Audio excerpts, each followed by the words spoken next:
You made a comment before we started the podcast is now you're involving more coaches in your life, but the idea is having others help you get to where you need to go. So let's just chat about that for a couple minutes.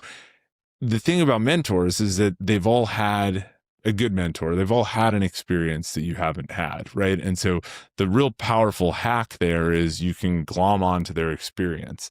The downside is that they've had that one experience, right? And nobody gets to live their life 2, 3, 4 times, right? And so really the best you can do is kind of get experience shares from those folks. And, you know, I'm in EO and entrepreneurs organization. I get a lot of those experience shares from the people that are in the various forums I've been in.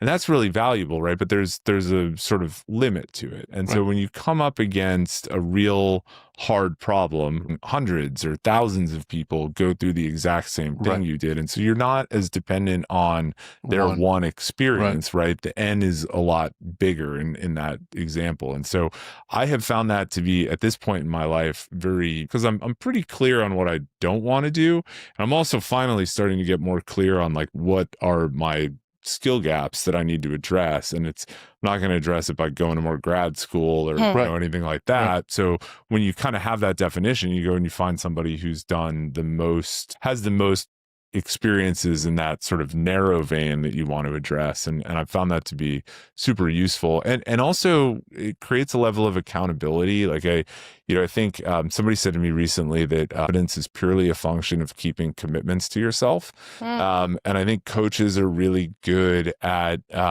not holding you accountable, but giving you a reason to hold yourself accountable. Yeah.